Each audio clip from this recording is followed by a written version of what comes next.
तो अब हम वही सेम सम सोल्व करेंगे थोड़े फास्ट तरीके से, ठीक है, ताकि आपको एक एक चीज़ समझाने की जरूरत ना पड़े, आपको पता लगता रहे कि डिवाइड का मेन पर्पस क्या है इधर। जैसे ही हमने चेक करने का मैंने बताया कि लास्ट में हम हमेशा चेक करते हैं कि हमारे इवन नंबर है कि ओड नंबर है। तो जैसे इवन आ गया तो सिंपल हमेशा 2 2 ज़ा 4, फिर ये 7 का 7 है तो 2 3 ज़ा 6, ये सामने गया, फिर 2 7 ज़ा 14, फिर ये हमारे पास 5 है तो 2 2 ज़ा 4, ये सामने गया 1, तो ये क्या बन गया 2 7 ज़ा 14, तो सामने 1 और बचा, 15 माइनस 14 हुआ है ना, तो ये 1 और आगे गया तो 2 के 12 में 12 आता है हमारा, 2 6 ज़ा 12 है। ओके, तो देन ये फिर इवन नंबर दे रहा है लास्ट में, तो दोबारा इवन पे 2 1 ज़ा 2, 2 1 ज़ा 2, फिर ये सामने क्या हमारा दोबारा 2 8 ज़ा 16, फिर ये सामने गया 2 6 ज़ा 12, फिर ये दोबारा 2 3 ज़ा 6 और 2 8 ज़ा 16। ओके, फिर दोबारा हम लास्ट में देखेंगे कि हमारा इवन नंबर दे रहा है, तो फिर से दोबारा इवन नंबर पे 2 5 ज़ा 10, क्योंकि 11 से छोटा होना चाहिए, 2 6 ज़ा 12 को हम ले जा नहीं सकते क्योंकि वो बड़ा हो जाएगा, तो 2 5 ज़ा 10, फिर ये 1 सामने गया दोबारा, 2 9 ज़ा 18, फिर 2 3 ज़ा 6, फिर ये 3 है तो 2 1 ज़ा 2 और एक सामने देके 2 9 ज़ा फिर से 18। ओके, तो अब हमारे ये आ चुका है। अब हम लास्ट में अगर ऑब्जर्व करें तो ये इवन नंबर चल रहे थे, अब ओड आ चुका है, तो आई गेस ये 3 पे भी जा सकते हैं, उससे आगे कोई भी ऐसे नंबर पे जो प्राइम नंबर हो। ओके, प्राइम नंबर अगर मैं बताऊं क्यों बोला मैंने, इसके बारे में आगे डिस्कस करेंगे। तो अभी दोबारा 3 पे ले जाने की कोशिश करते हैं। 3 1 ज़ा 3, तो ये 2 गया सामने, 3 9 ज़ा 27। ओके, फिर उसके बाद 2 सामने जाएगा, फिर 3 7 ज़ा 21, फिर उसके बाद 2 सामने दोबारा गया, 3 7 ज़ा 21 एंड 9 आखिर में बचा तो 3 3 ज़ा 9। तो अब दोबारा हम चेक करेंगे, लास्ट में 3 मिल रहा है, तो अब जनरली ये किसी कैलकुलेशन में इजीली पता नहीं लगता, तो हमारे पास हम समटाइम्स लॉन्ग डिवीजन भी यूज़ कर लेते हैं जब हमें ये नहीं पता होता कि प्राइम नंबर कौन सा है जिससे हमें डिवाइड करना है, वो इधर आ जाएगा तुम्हारा जो भी प्राइम नंबर होगा। ठीक है, तो अब देखते हैं इसको, ये जाएगा 3 के टेल में, ट्राई करते हैं। तो 3 के टेल में 19 से छोटा कौन सा होता है, चेक करो। सबसे फर्स्ट हमारा 3 1 ज़ा 3, उसके बाद 3 5 ज़ा 15, 3 6 ज़ा 18। ओके, तो 3 6 ज़ा 18, फिर नेक्स्ट दोबारा 3 5 ज़ा 15, 2 सामने, 3 9 ज़ा 27, 3 1 ज़ा 3, फिर 6 5 9 1 हमारा आ चुका है। फिर इसके बाद दोबारा हम चेक करेंगे 3 पे, जब तक हमारा कोई ऐसा नंबर नहीं आता जो 3 पे ना जा रहा हो, तब जाके हम चेक करेंगे कि कोई प्राइम फैक्टर है कि नहीं। उसके बाद भी जनरली हम सिंपल सा देख लेते हैं, 3 पे जाएगा या उससे अगला प्राइम फैक्टर कौन सा है, 7 है, फिर उसके बाद 11 है, 13 है, ऐसे ही कुछ कुछ बीच में चेक करते रहना है। मोस्टली वैसे 13 पे जाता है, 21 23 इस तरह के नंबर पे ज़्यादातर जाते हैं, तो इसको बीच में ऐसे ही ट्राई कर लिया गया। अब चेक करते हैं नेक्स्ट दोबारा 3 पे, हाँ, करके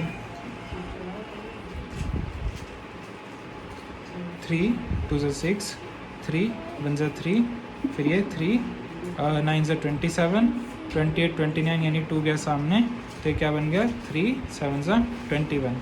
तो अब हमारा इतना हो चुका है। अब जनरली ये जो है एक प्राइम नंबर पे जाने वाला नंबर आ गया, क्योंकि हमारा 3 पे नहीं जाएगा, तो अब हम चेक करेंगे कि ये किस पे जाए। अब मेरे को तो पता है ये 13 पे जाएगा, बट उसके लिए एक शॉर्ट तरीका अगर निकालना हो ये किस पे जाएगा, हम लॉन्ग डिवीज़न मेथड का भी यूज़ कर सकते हैं क्विकली। सबसे पहले 2 पेयर्स बनाएं। अब हमारे एक और सम रहता है, जैसे हमें इस तरह से करके दे देते हैं, क्यूब 8 मल्टीप्लाई 1 2 5।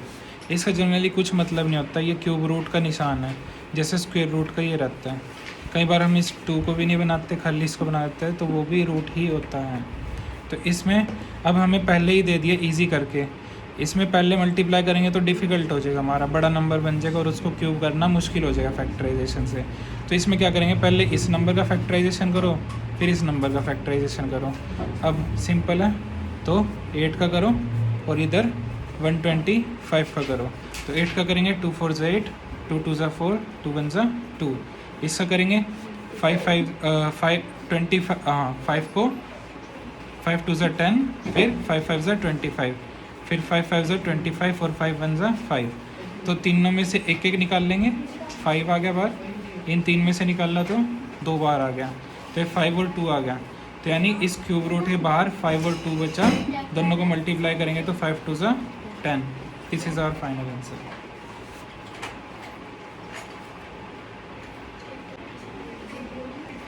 अब 4913 एक ऐसा नंबर है जो प्राइम फैक्टर है, ये 3 पे नहीं जाएगा, तो सिंपल मैंने बताया है, इसको लॉन्ग डिवीज़न से चेक करोगे किस पे जाएगा। ठीक है, जब लॉन्ग डिवीज़न से चेक करोगे तो ये तुम्हारा नंबर आएगा 17। ठीक है, और जैसे ही 17 से तुम डिवाइड करोगे तो अगला आंसर है 289, इस पे जाएगा। ठीक है, जब 17 के टेबल पे इसको सॉल्व करोगे तो अब हमें ऑलरेडी पता लग चुका कि नंबर इतना ज़्यादा छोटा हो चुका है, और क्यूब रूट में क्या होता है हमारा 3 नंबर्स मिनिमम होने चाहिए तब बाहर आता हो क्यूब से। ठीक है, तो ये हमारा मोर चांसेस है कि तीनों ही हमारे 17 आएंगे, क्योंकि जब हमारे तीनों ही 17 आएंगे तभी वो 17 बाहर आएगा क्यूब रूट से। ठीक है, तो ऑफकोर्स ये चेक कर लो पहले ही 17 के टेबल पे जाएगा कि नहीं।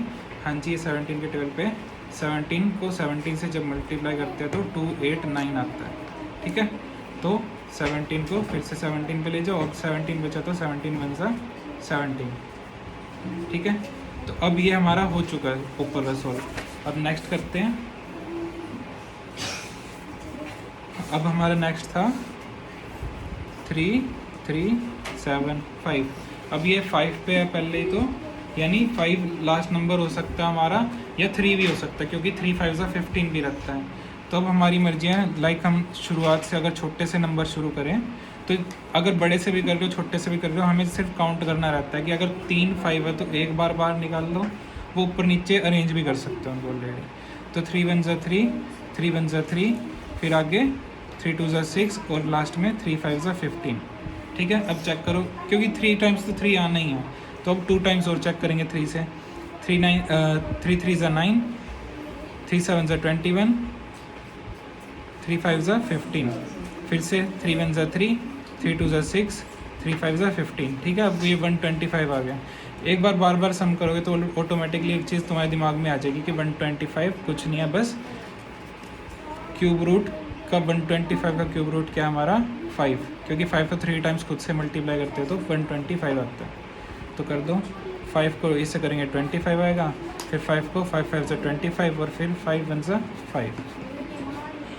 ठीक है, यानी 3 टाइम्स 3 आ गया, 3 टाइम्स 5 आ गया, दोनों को बाहर निकाल दो तो क्या आ गया 5 मल्टीप्लाई 3। अब हमारा पीछे आया था 17 3 टाइम्स क्यूब रूट के अंदर, और यहाँ आ गया 3 टाइम्स 5 और 3 टाइम्स 3। तो 3 टाइम्स 5 बाहर आ गया तो खाली 5 बचा, 3 टाइम्स 3 बाहर आ गया तो खाली 3 बचा, और 3 टाइम्स 17 बाहर आ गया तो 17 बचा। तो हमारा आंसर है 17/5 3 ज़ा 15 is our final answer. Sometimes ये भी बोलते हैं कि answer should be in decimal, so इनको हम डिवाइड करके डेसिमल में भी निकाल सकते हैं। अगर सिंपल दिया तो फ्रैक्शन इज इनफ।